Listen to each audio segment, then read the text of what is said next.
পুরান ঢাকার ঘটনাস্থল থেকে আমরা আবারও যুক্ত হচ্ছি আমাদের সহকর্মী সিরাত আল মুস্তাকিমের সাথে। সিরাত, আপনি আমাদের সেখানকার ক্ষয়ক্ষতির পরিমাণ এবং বাকি বিস্তারিত বিষয়গুলো একটু জানাবেন।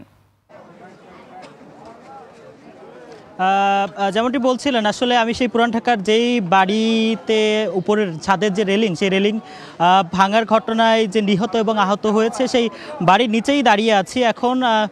এবং ক্ষয়ক্ষতির কথা যদি বলতে চাই তাহলে বলতে হয় এই যে ভূমিকম্পের কারণে যে বিল্ডিংয়ের সাততলা যে বিল্ডিং, আরবানিটোলা যে সাততলা বিল্ডিং, সেই সাততলা বিল্ডিংয়ের যে ছাদের উপর রেলিং ভেঙে নিচে পড়ার যে ঘটনায় সেখানে 3 জন নিহত হয়েছে এবং প্রায় 15 জনেরও বেশি কিন্তু আহত হয়েছে। তাদেরকে আশেপাশের হাসপাতালে নেওয়া হয়েছে এবং এখানে আমি যদি বলি, এখানে কিন্তু যারা প্রত্যক্ষদর্শী তারা কিন্তু আছে।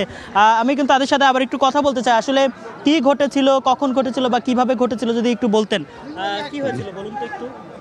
হয়েছিল আমাদের ভূমিকম্পর কারণে ছাদ থেকে যে রেলিংটা ভেঙে পড়েছে, এটা প্রাকৃতিক দুর্যোগ আর কি বলতে হয়। এটা প্রাকৃতিক দুর্যোগের কারণে এটা পৃথিবীর সব দেশেই হয়ে থাকে।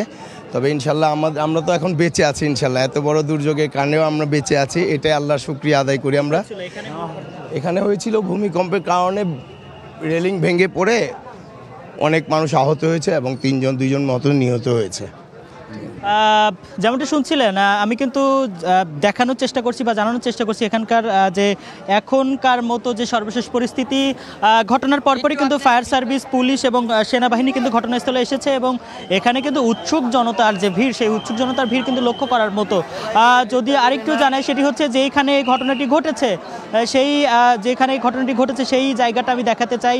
ঠিক এখন যে জায়গাটি দেখতে পাচ্ছেন, এই জায়গায় কিন্তু এই যে মর্মান্তিক দুর্ঘটনা, 3 জনের যে মৃত্যু, সেই মর্মান্তিক দুর্ঘটনা ঘটেছে এবং ওই যে আপনি যে ইট দেখতে পাচ্ছেন, এই ইটগুলোই কিন্তু এই সাততলা বিল্ডিংয়ের ওপরে যে ছাদের রেলিং, সেই ছাদের রেলিংয়ের ইট এবং এগুলো ভেঙে কিন্তু ভূমিকম্পের সময় কিন্তু এগুলোই ভেঙে পড়ে নিচে। এবং নিচে একটি মাংসের দোকান আছে, যে মাংসের দোকানে আসলে শুক্রবারে ভিড় একটু বেশি হয় এবং আজকেও তার ব্যতিক্রম ছিল না। শুক্রবারে কিন্তু মানুষজন এসেছিল মাংস কিনতে এবং যখন এটি ভূমিকম্পের কারণে এটি যখন ভেঙে পড়ে তখন কিন্তু নিচে অনেকেই ছিল এবং এই যে বড় বড় ইট এবং উপরে কংক্রিট সহ যে ইট, সেই ইট নিচে পড়ে 3 জন কিন্তু মারা যায়, যার ভিতরে একজন শিশু আছে।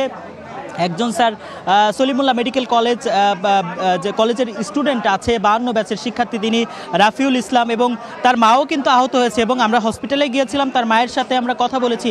তার মা কিন্তু এখনও জানে না যে তার সন্তান মারা গিয়েছে এবং একটি বাচ্চাও কিন্তু আমরা দেখেছি যে হাসপাতালের মর্গে রয়েছে। একজনের পরিচয় শনাক্ত হয়েছে, বাকি 2 জনের পরিচয় কিন্তু শনাক্তের কাজ চলছে। এখন পর্যন্ত ঘটনাস্থল থেকে এই ছিল আমার কাছে সর্বশেষ। সিরাত আল মুস্তাকিম, আপনাকে ধন্যবাদ।